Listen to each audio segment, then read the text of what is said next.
Donc l'objectif est, de vous donner les éléments pour comprendre les coûts unitaires tels qu'ils arrivent dans vos tableaux de contrôle, et donc de vous fournir les éléments pour arriver à répondre, à exploiter toutes les données qui vous sont fournies pour répondre aux questions sur les atypies de coûts unitaires. Comprendre vos coûts unitaires, pour la finalité de la mission, répondre, aux questions posées sur les atypies, sur les analyses qu'on attend de vous, que ce soit pour les sections SAC et SAMT en atypie, qui existent donc depuis, quelques années maintenant et également à compter de cette année, on aura les mêmes atypies à répondre sur les LM et les LGG. Donc voilà l'objectif de cette journée. Donc on va reprendre les tableaux de contrôle et vous expliquer d'où viennent les éléments et ensuite, Marie Molina prendra la main sur la base de cours. Donc, on revient très il y a des choses où on va passer peut-être un petit peu vite, soit parce que, ça ressemble beaucoup à la partie précédente et donc on aura sorti les tableaux de contrôle, pour vous indiquer les numéros de tableau, mais la logique étant la même que la partie précédente, on ira un petit peu vite, soit parce que ça a été plus détaillé l'année dernière sur les webinaires de l'année dernière qui normalement seront toujours en ligne sur le site de l'ATIH. Donc, vous pourrez revenir sur des présentations un petit peu plus détaillées sur l'année précédente. Le rappel du processus, donc c'est très rapidement vous indiquer comment récupérer votre tableau de contrôle, la liste des tableaux de contrôle et les guides de lecture, tout ceci étant maintenant en ligne. Donc, on vous rappelle, quand vous transmettez vos données Arcane et vos données Aramis, vous les déposez sur la plateforme, vous pouvez commander un tableau de contrôle, vos tableaux de contrôle, et si les analyses de vos tableaux de contrôle vous semblent satisfaisantes, vous pouvez valider vos données, ce qui donnera la main au superviseur pour sceller vos données et superviser vos éléments. Pendant que les données sont scellées, je vous rappelle que vous ne pouvez pas refaire de dépôt sur la plateforme. Et une fois qu'on vous transmet les navettes avec la supervision et les demandes de correction, nous, on décèle votre dossier. Je vous rappelle pour les nouveaux qu'il faut bien que vous dévalidiez vos données pour pouvoir reprendre vos travaux et faire de nouveaux dépôts. Donc, la logique est effectivement que les webinaires vous servent sur ces analyses des tableaux de contrôle, de façon à ce que tant que vos tableaux de contrôle ne soient pas satisfaisants, vous fassiez les corrections et non pas validier directement, ce qui pourrait, notamment sur la V1, avoir le risque de valider des données non exhaustives qui pourraient ne pas retenir votre date de validation.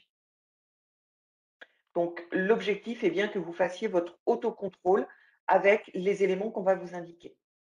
Toute la documentation est sur la plateforme de la TIH. Donc là, je passe très très vite. Sur la plateforme, c'est là où vous pouvez donc transmettre vos données Arcane Aramis, commander vos traitements et accéder à vos tableaux de contrôle. L'accès aux tableaux de contrôle, donc c'est cette partie-là où vous pouvez accéder à vos tableaux de contrôle de différentes façons. Ça va être télécharger par rubrique ou récupérer un zip avec tous les éléments de tous les différents tableaux de contrôle et tous les éléments de contrôle, donc les fichiers d'ATP, etc. Donc ça, enfin, je pense que c'est assez connu. Donc les différentes rubriques, c'est les différents tableaux de contrôle selon les rubriques 1 à 6 qu'on va revoir tout de suite. Voilà. Et donc, aujourd'hui, on va s'attacher donc à regarder les tableaux de contrôle des rubriques 3 à 5 avec les contrôles des coûts unitaires sur les rubriques 3, rubrique 4, les coûts de séjour, rubrique 5, les consultations, la rubrique 6 étant l'ensemble des tableaux de contrôle, c'est-à-dire un fichier permettant de récupérer sous format Excel tous les tableaux de contrôle avec un onglet par tableau. Donc, à vous de trouver la manière la plus confortable pour vous de récupérer vos tableaux de contrôle et de les passer en revue. Les liens HTML ont des fois des visualisations un petit peu plus pratiques. À vous de trouver ce qui vous intéresse. Donc, on retrouve sur la plateforme le guide de lecture des tableaux de contrôle. Ce guide de lecture, donc vous avez le document, je ne sais plus s'il est en Word ou en PDF, qui vous permet de retrouver pour chaque tableau de contrôle, enfin, vous avez un document où il y a tous les tableaux de contrôle qui soient répertoriés. Quand vous êtes sur le lien HTML des, des tableaux, si vous passez par le lien HTML, sous chacun des tableaux, vous avez une petite ligne qui est en bleu qui va vous signaler, en cliquant dessus, qui va vous renvoyer vers le lien sur le guide de lecture du tableau. Donc, vous pouvez soit avoir un guide complet, soit avoir un guide par tableau. Et puis, vous avez des indications, toujours, par cellule ou par, typologie de police. Donc, c'est beaucoup les couleurs jaune et orange qui vont vous signaler la plupart du temps, les choses, à corriger ou à contrôler ou, les différentes attitudes signalées. Donc, l'analyse des coûts, donc comme je vous le disais, on va parler des sacs, des SAMT, des logistiques et des consultations, puisque depuis l'année dernière, on a les consultations. Donc, le calcul des coûts unitaires sur les sacs, quand on parle des sacs, on est sur les tableaux de contrôle 5.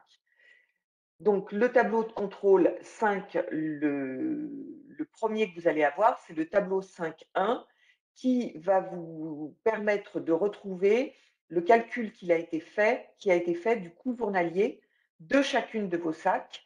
Et vous allez retrouver dans ce tableau le calcul de l'année, la comparaison à l'année précédente et la comparaison à la référence. Comment se fait ce calcul du coût journalier? Vous avez une colonne avec le total des charges nettes, heu, donc c'est l'onglet 4 de votre onglet Arcane. C'est les charges nettes que vous avez sur la section en fin d'onglet 4, plus la quote-part de LM qui est affectée à chacune des sections au travers des ventilations sur les LM dans votre onglet 7 log. Après, ce calcul est également sous déduction des éléments facturables en sus et théoriquement suivis au séjour au moins à 98%. Donc, le total des charges nettes du CLM se fait sous déduction des DMI facturables en sus, des spé-pharma facturables en sus et des produits sanguins labiles. Donc, si vous voulez retrouver ces éléments, ventilation phase 3 moins déduction phase 4 et ventilation phase 3 sous déduction de ces trois éléments de facturable en sus ou de suivi au séjour à 98% pour les produits sanguins labiles. Ensuite, le nombre de journées, donc on a le total des charges de votre section, divisé par le nombre de vos journées. Le nombre de vos journées, on l'avait vu dans le webinaire 1, c'est celui qu'on retrouve en tableau 5.2. Et ce nombre de journées, il est issu, pour ceux qui travaillent en fichier 1, soit de votre lien UMSA, c'est-à-dire qu'en ayant fait votre fichier 1, les liens UMSA, vous avez envoyé vos journées d'UM sur des sacs, soit pour ceux qui travaillent en fichier 2, bah, l'ensemble des journées que vous avez envoyées en fichier 2. Et donc, cette division donnant votre coût journalier de l'année. Ensuite, vous avez le coût journalier de l'année dernière et le coût journalier de la référence. Donc, on va ressortir de couleurs les ATP et ces différentes données qui vont vous permettre de retrouver les ATP que vous aurez à commenter. Si on veut détailler sur un exemple, là, on a pris donc pour retrouver les coûts sur la section, je ne sais plus laquelle on a pris, sur une section de chirurgie générale d'hospitalisation complète. Donc ici, on est bien sur la base de coûts en onglet, en fichier 3, où on a bien charges moins produits. Donc on retrouve des charges nettes ventilées de 2 360 878. Donc là, je suis sur mon onglet, en bas d'onglet 3. Donc, revenant à l'onglet 4, puisque l'onglet 4 va juste travailler la répartition des produits sur les différents postes de charge. Donc, j'ai 2 360, presque 2 361 KE de charge. Ensuite, j'ai mon onglet, je vais voir dans mon onglet 3 que j'ai des éléments facturables en sus. Donc, en l'occurrence, sur cet élément-là, sur cet exemple-là, j'ai 3 715 de spé pharma facturables en sus. J'ai 60 000 € de produits sanguins labiles et 436 000 € de DMI facturables en sus. Donc, mon analyse des coûts unitaires va partir de ce 2 360 000 moins de ces 500 000. Et ensuite, je vais aller reprendre sur ma section de logistique générale, je vais aller reprendre mon onglet 7. Donc, à l'époque, l'exemple là était sur la LM où on avait une pharmacie unique. Donc, cette année, c'est exactement le même principe, sauf que les LM sont démultipliés, mais l'exemple est exactement le même. On va avoir sur la section de chirurgie générale les coûts de LM issus des clés de ventilation des logistiques médicales sur la section. Donc là, en l'occurrence, j'ai presque 220 000 de pharmacie, 4 000 de stérilisation, 2 000 de génie biomédical et pas tout à fait 20 000 d'hygiène et vigilance. Donc, ça va, si je reviens là, pardon, j'essaye d'aller vite. Voilà, si je reviens ici, je dois donc avoir dans mes coûts mes 2 360 000 moins mes 500 000 plus mes 245 000 qui sont issus des LM. Et c'est ces coûts-là qu'on va retrouver ici quand je regarde ma SAC de chirurgie générale. J'ai bien 2 116 000 qui correspondent à ce 2 360 000 moins 500 000 plus 245 000. Donc, ce 2 116 000 de charges rapporté à mon nombre de journées va me donner mon coût unitaire de ma journée.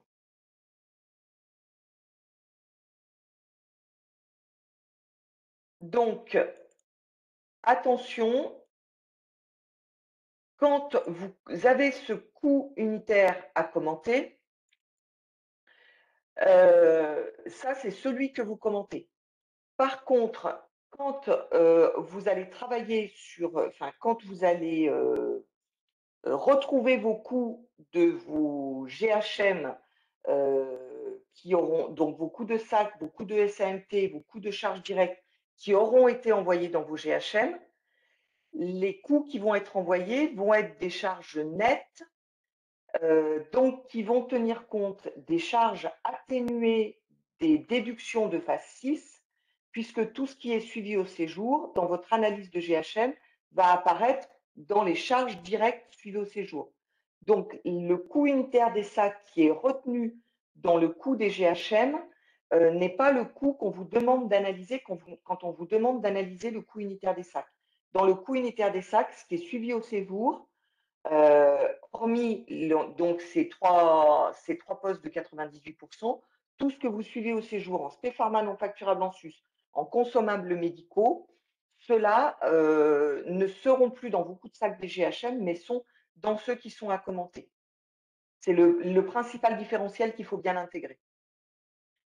Donc ensuite, il va y avoir des analyses d'atypie. Donc les atypies qui vont ressortir, ça va être quand vous avez un écart de plus de 50% à la référence, en plus ou en moins, soit quand vous avez un écart entre 40 et 50% à la référence, mais qu'en même temps, vous avez un écart de 30% par rapport à N-1, et quand votre section présente moins de 100 journées, puisque la logique veut que on garde des sections significatives, donc il y a une alerte quand la section fait moins de 100 journées. Si les sacs qui ressortent en atypie qui ressortent sur ces caractères, représentent moins de 10% du total des dépenses des sacs, elles vont ressortir en jaune. Si elles représentent plus de 10% des dépenses des sacs, elles vont ressortir en orange. Et dans ce cas-là, elles vont être reprises dans le fichier CSV des atypies.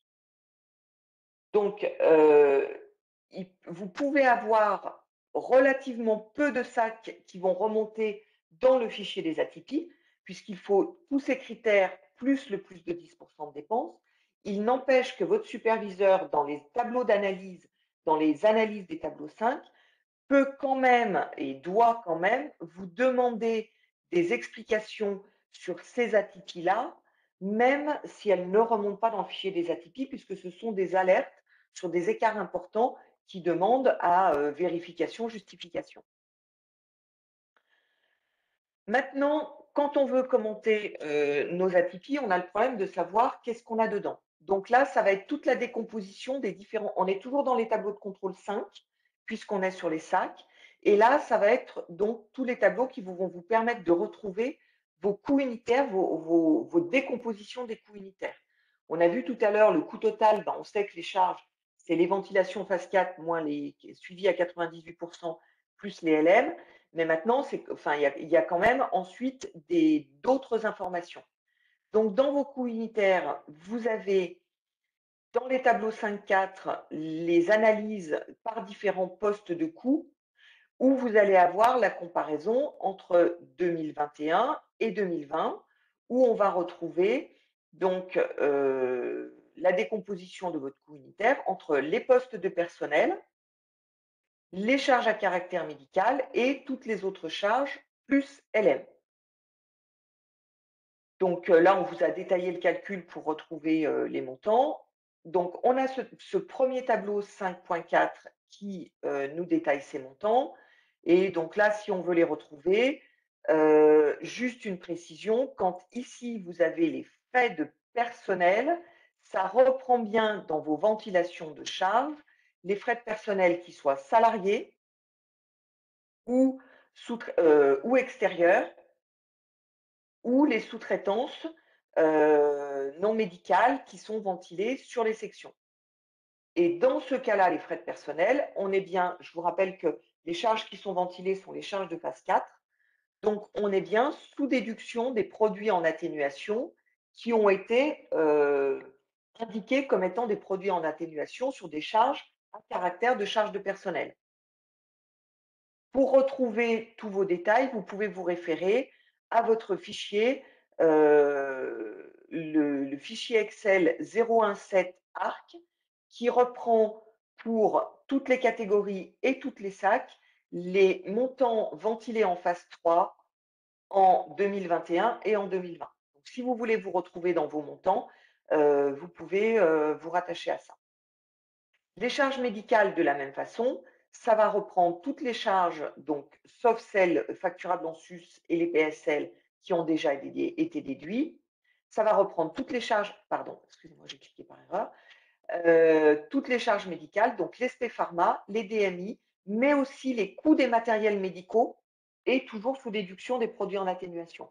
C'est pour ça qu'on insiste beaucoup quand on regarde votre transcodage et quand on regarde vos ventilations, de s'assurer que vous faites bien le bon switch entre les coûts de matériels médicaux et le coût des matériels non médicaux. Parce que vos possibilités de ventilation en phase 3 ne sont pas les mêmes et parce que vos analyses de coûts médicaux, votre décomposition des coûts peut être impactée sur le volume des charges médicales. Et ensuite, les autres coûts reprennent l'ensemble des autres charges. Bon, là, on a du transport d'usagers, on a mis des charges diverses de gestion courante, mais en gros, ça va être tout ce qui n'a pas été repris antérieurement, plus les coûts de LM tels qu'on les a vus auparavant. Ensuite, vous avez donc, on avait ce tableau 5.4.1 qui nous reprenait le montant journalier par ces différents postes, personnel médical, charges médicales et autres charges. Vous avez le 5.4.2 qui, lui, les reprend par poids. C'est-à-dire que ça va reprendre le pourcentage que représente le poids des frais de personnel, le poids de chaque catégorie par rapport au 100% du total. Ensuite, vous avez des tableaux qui vont rentrer un petit peu plus dans le détail, c'est-à-dire qu'en premier, on a le total des charges de personnel. Ensuite, le tableau 5.4.3, pardon, jusqu'à présent, on était entre N et N-1. On a le 5.4.3 qui, lui, est par rapport à la référence. Et donc, de la même façon, va reprendre, et là, on va être seulement sur les poids de charge, mais on va avoir les comparaisons à la référence.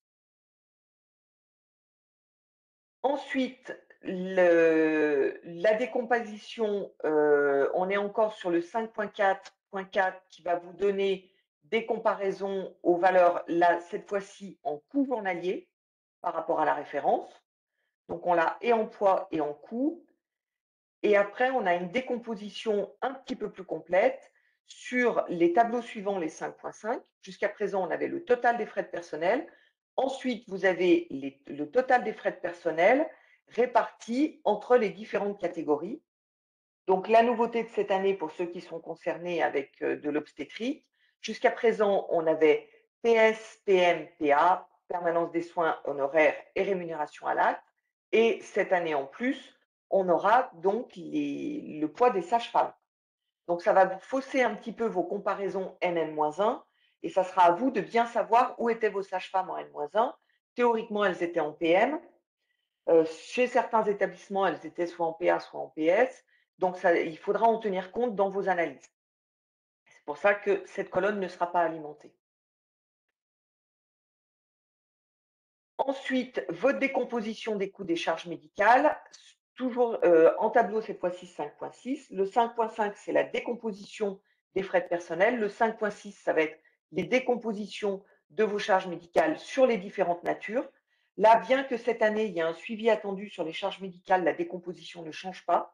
Donc, vous aurez bien toujours les spé pharma, les ATU, les consommables et les matériels médicaux et les entretiens maintenance, la sous-traitance et les DMI non facturables en sus. On peut avoir, et c'est à vous de nous l'indiquer, on peut avoir des bascules selon les années entre des DMI qui, alors des spé pharma qui une année étaient en ATU, qui basculent en spé pharma facturable en sus l'année ou dans les 2 années suivantes et qui basculent en spé pharma non facturable en sus. Donc ça, c'est des informations enfin, c'est des éléments dont vous allez tenir compte dans vos analyses. Et c'est vraiment des informations qu'il faut nous donner, c'est-à-dire qu'à ce moment-là, il faut nous mentionner le type de molécule, etc., pour qu'on ait les éléments à renseigner dans les rapports de supervision pour indiquer ce qui a fait basculer les, les natures de charges, puisque du coup, entre ATU et non facturables en sus, qui eux restent dans le coût unitaire des sacs, à l'inverse, les facturables en sus, eux, vont en sortir. Donc, ça peut fausser votre volume de coût journalier.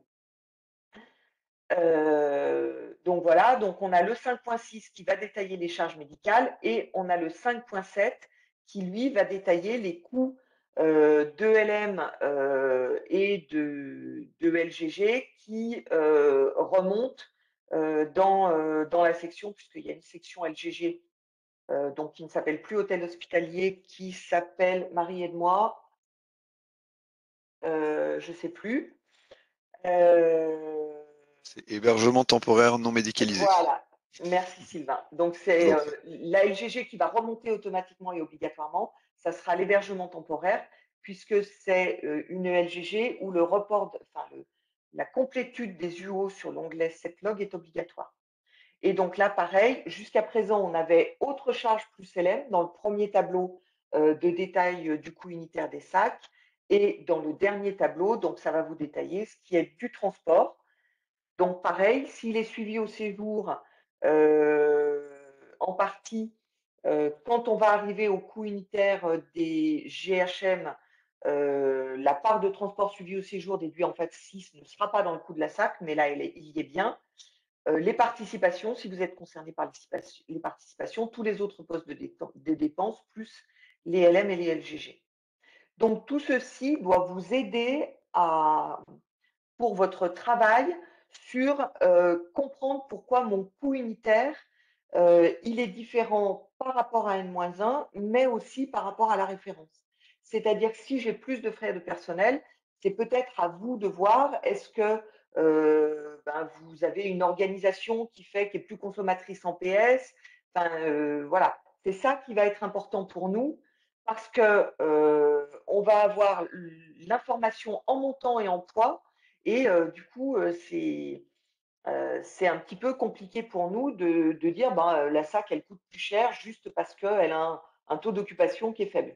Il faut aller un petit peu plus loin dans les analyses.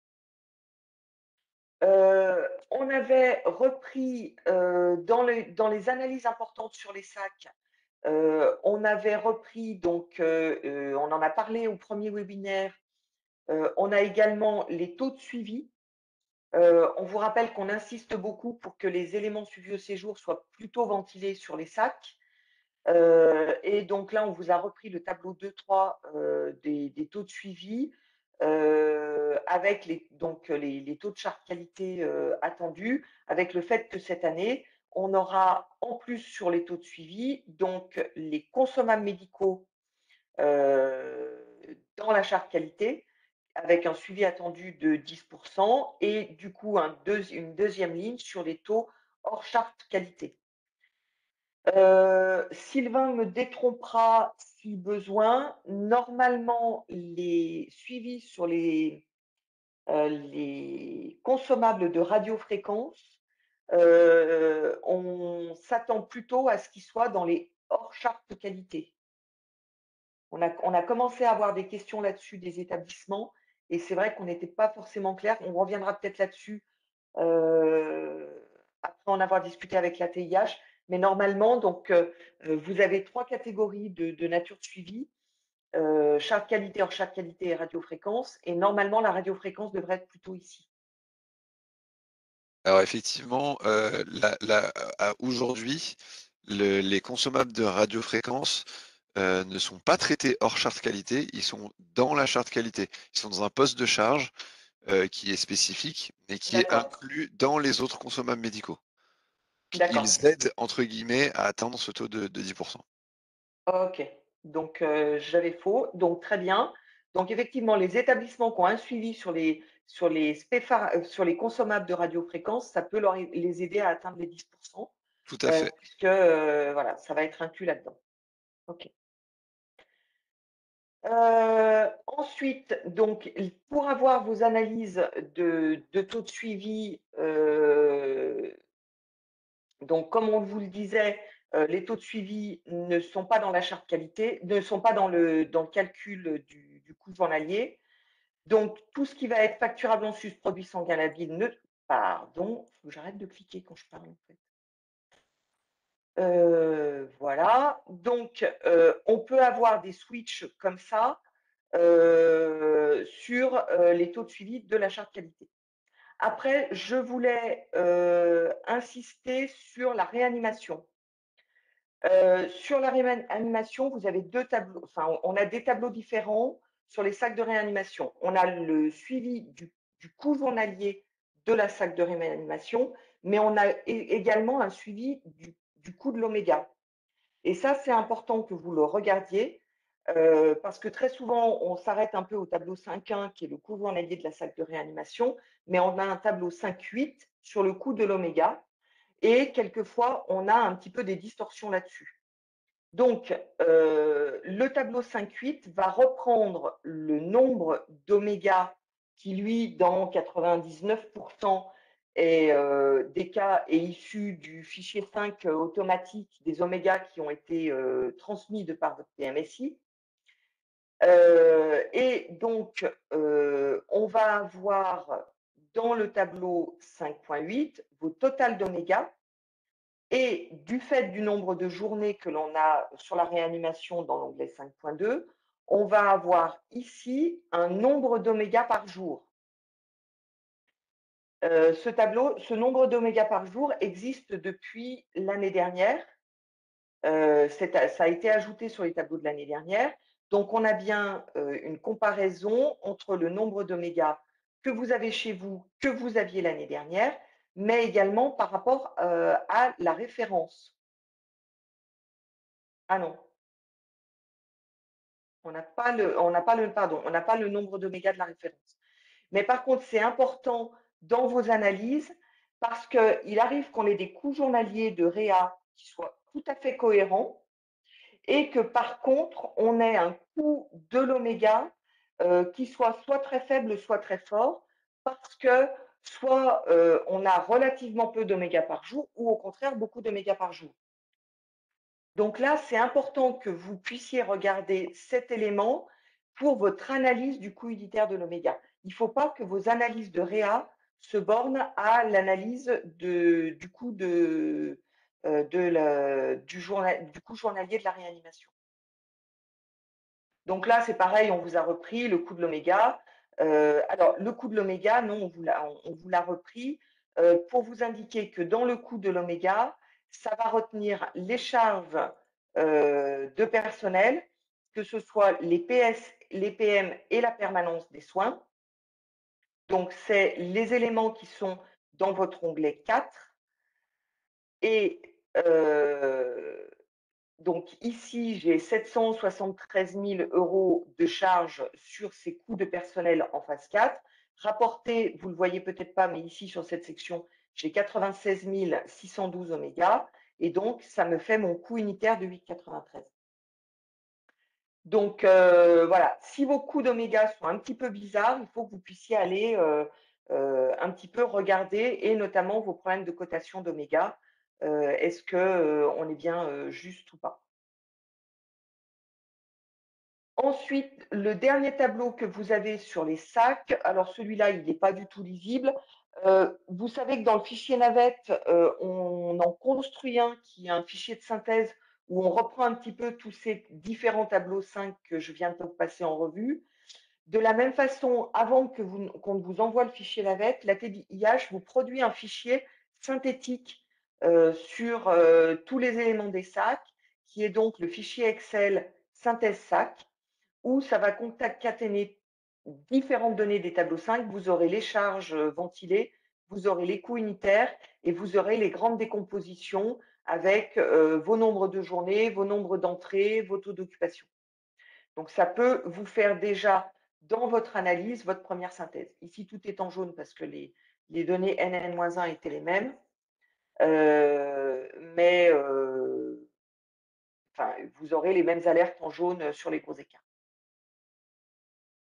Donc maintenant, sur le même principe, et là je vais passer un petit peu plus vite parce que c'est exactement les mêmes principes, vous avez les éléments sur les SAMT. Alors sur les SAMT, j'attire juste votre attention on a des modifications du découpage analytique cette année. Donc faites bien attention, validez bien avec votre superviseur si ça n'a pas déjà été fait lors de l'entretien préalable, les incidences de ces modifications de découpage. On a des modifications de découpage sur les blocs, sur les blocs obstétriques, sur l'imagerie interventionnelle, et votre superviseur a dû normalement relativement insister lors de l'entretien sur la nécessité de suivre des SAMT de rééducation pour les métiers de rééducation, essentiellement en MCO, kiné, mais ça peut aussi être psychologue ou diététicien, où là, on vous a demandé de créer des sections. Donc, je passerai très très vite sur les tableaux de décomposition des coûts. Sur les SAMT, ce que l'on va avoir, donc c'est le tableau 6.2 où on va valider les ICR, enfin les natures du haut attendues par rapport aux natures du haut que vous allez suivre. Donc, il y en a qui sont absolument obligatoires. Il y en a où vous pouvez changer. Je vous parlais des SAMT de rééduc. Donc, par exemple, la rééducation kiné, l'UO préconisé LAMK, mais vous pouvez très bien suivre un nombre d'actes ou des passages. Par contre, vous avez des natures du haut qui ne peuvent pas être changées sur les blocs, sur les laboratoires, sur les laboratoires, vous avez deux options, mais sur les ACP, vous êtes obligatoirement en valorisation euro, etc. Faites le truc sur lequel on vous demande de faire bien attention, c'est que sur les SAMT sous-traités, vous êtes en montant sous-traité et que montant sous-traité, on a insisté sur le premier webinaire, ça attend des UO en fichier 7 Aramis et pas en fichier 3, et que les UO valorisation euro sont des UO métiers, des UO théoriques qui sont à renseigner en fichier 4, et que les UO montants sous-traités sont des UO d'espèces sonnantes et trébuchantes, donc de dépenses qui sont attendues en fichier 7. Donc il va y avoir ce premier contrôle sur les natures du haut. Ensuite, le coût unitaire se détermine par rapport au total du haut que vous renseignez en onglet DA. Et donc, on va regarder les évolutions. Alors, c'est vrai que avec les modifications de découpage, les évolutions seront peut-être un petit peu plus compliquées, mais ça sera justement à vous d'aider votre superviseur à lui indiquer Soit vous avez fait une transposition, soit vous avez scindé des choses et ça sera bien validé, heu, sur les variations d'unités d'œuvre. Et ensuite, vous avez le tableau 6.3 qui, lui, repart des UO qui sont renseignés sur les patients MCO et où là, vous avez une comparaison entre les UO que vous avez renseignés en onglet DA sur les patients MCO. C'est-à-dire que vous avez indiqué que votre SAMT, elle avait produit pour des patients MCO, ici 2 068 000 UO. Et après, vous avez la comparaison avec les UO qui ont été envoyés dans les fichiers Aramis. Donc, toutes les comparaisons du fichier 6.3, du tableau de contrôle 6.3, comparent par rapport à des UO métiers. Donc, vous allez retrouver ici uniquement les SAMT pour lesquels les UO sont renseignés en fichier 3 et en fichier 4.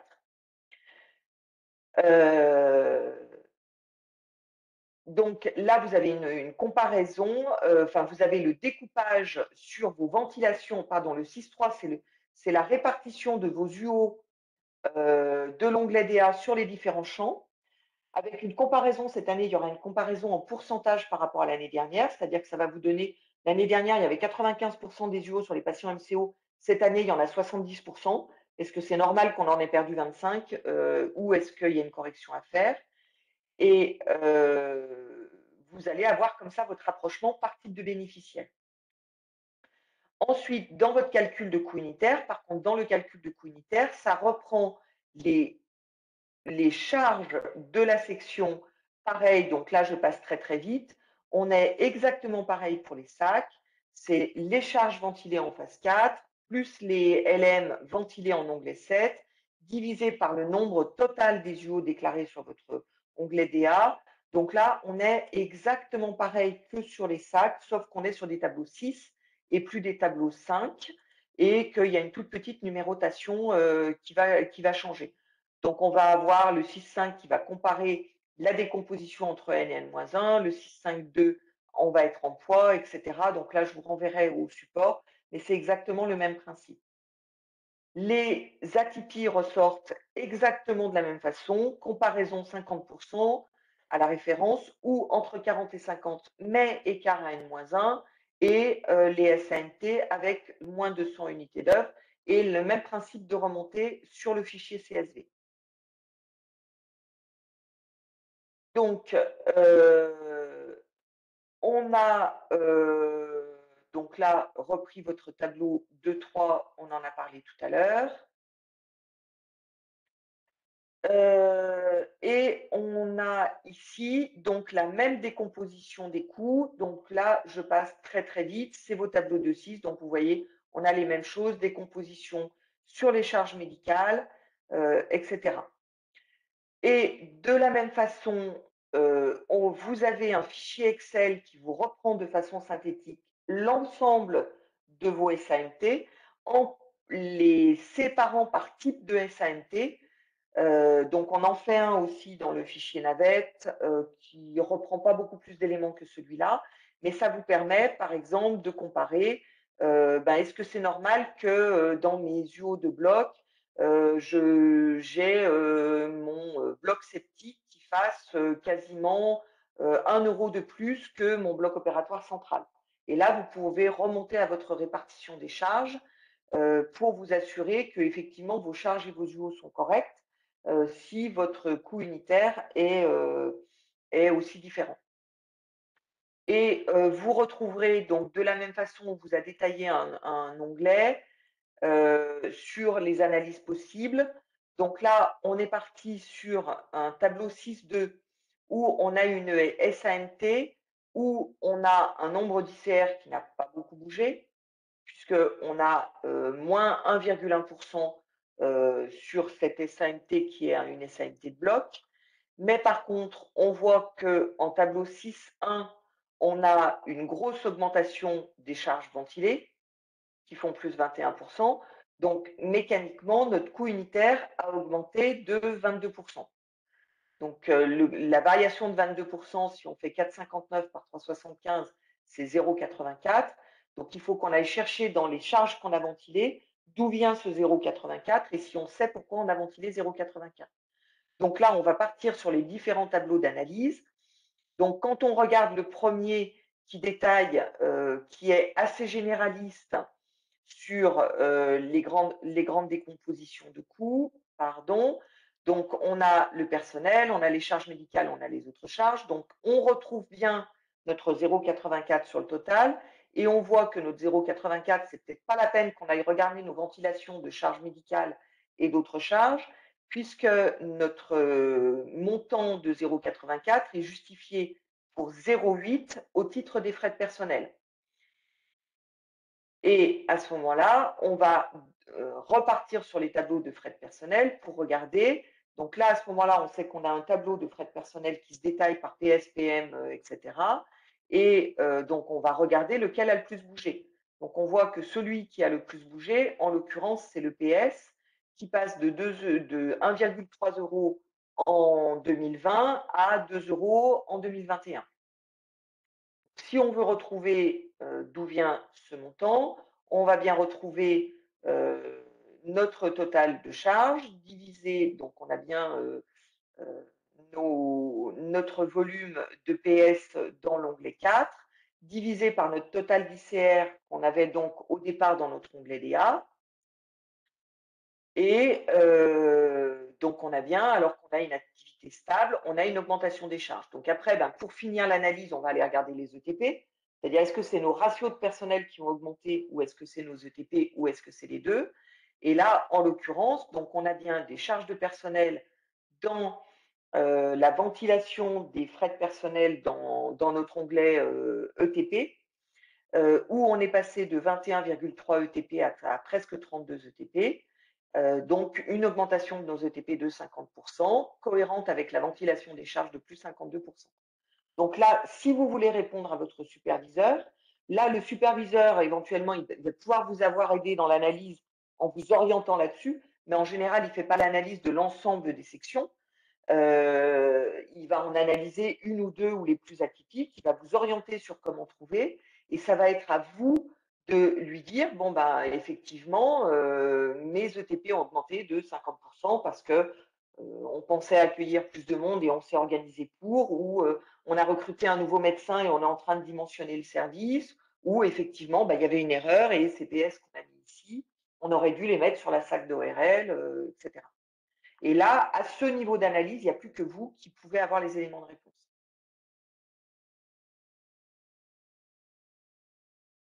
Coupure,